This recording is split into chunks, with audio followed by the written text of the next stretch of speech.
So the first lick, this is all G. It looks like G minor pentatonic, but it's actually B flat major pentatonic. So if you play the G minor pentatonic scale from 3rd fret, that's your shape, but you're not treating the first finger on 3rd fret as the tone center. It's not, we're not in G, we're not in G minor, we're in B flat over here. So this is the starting point. This note is still valid in the shape, the G, but it's no longer the tone center. All right, so B flat, and then when you play it up, it sounds all happy. That's 1 octave. And then there at the top, that's the sound of the key again, B flat. So again,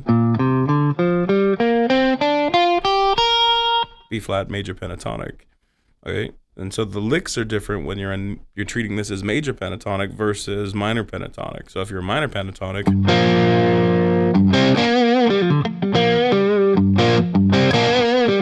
right, you play the licks differently. Your end note specifically is differently. It's gonna be different when you're playing in, treating it as G minor as opposed to B flat major. So in G minor, you probably end on something like on the root note, maybe, or the 5th or whatever. As opposed to when you're in B flat, then you might end that same lick like this, which is the root note of the B flat, right? So again, the minor pentatonic ending, I'm ending on G because it's emphasizing G minor. When I'm playing there, I'm going thumb, and then I'm flattening my first finger over the D and the G string for a perfect 4th interval. But altogether, it makes a G minor 7, right? Some people might play like that. It's more convenient to go thumb and then the first finger whenever you're soloing. So anyway, like I said, end on the G emphasizes that we're in G minor, as opposed to ending on a B flat. Right, there's a B flat. Emphasizes that we're in B flat major. Anyway, okay, now to the licks. So that the first lick that I was playing there was right, and there's some raking going on. There, I just played it without raking, so that means I'm just picking each note like this, nice and clean, as opposed to raking into it. So it gives it this sort of a edgy, rough kind of a feel when you rake into it. So what I'm doing I'm muting string 6 with the thumb. First finger is butted into the A string. So instead of just picking the D string like that, I'm raking into it. I'm hitting those first two, very unapologetically hitting these 2 strings that are muted out. That's what Stevie Ray Vaughan did the whole time that he played. He wasn't ever just hitting one note.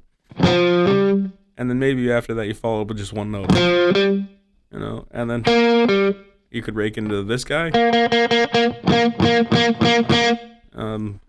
There's some both right and left hand muting stuff going on. So the first finger is butted into the D string, and then the I call it the fat of the hand. This part of your hand right here is laying on the lower strings to mute them out. And I'm sure you've done a bunch of raking stuff like that too. So again, and then there's 1 3 1 3, and then we're gonna bend this guy for a double pump. Right, so you're hitting it once, and it goes up and comes down, goes up a second time, and maybe some vibrato at the top, like that. Okay, so that was lick 1. Okay, now lick 2. So this is a little beyond just the pentatonic, the major pentatonic. We're bending the G string, 5th fret. Then underneath it, we're going to do a 1 2 4 pattern. So where did this note come from? It's not part of the pentatonic. Pentatonic is just 1 4 and 1 4. right? So this note is part of the 7-note scale. That's the B major not B major pentatonic, but the B major, just the Ionian, the pure major scale, has 7 degrees in it,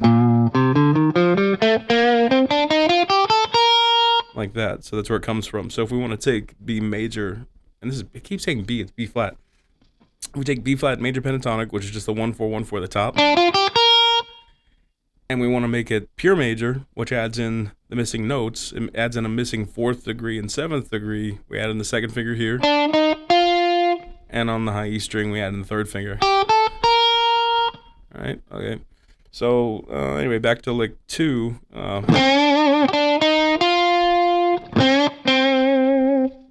So that was a bend, and then 1, 2, 4, and then we're going up, and then vibrato at the bottom with the ring finger. See how it cuts it off at the top of the bend, right? So re-grab the string. And then the 3rd lick. Okay, that's just nasty. So it's sort of like something John Mayer would cop. So there's a lot going on with it. It's a up, down, pull off, and then 3rd finger up a string. And see how that last one, I was lazy, I didn't even pick it.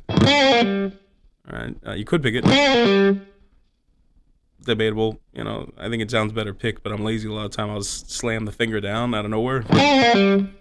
And then a hammer on after that. And then vibrato on the 1.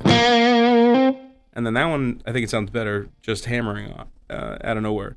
So vibrato on the 1, then just slam the 3. See that? Just slam the 3 down. Okay, so slow, like 3. Again.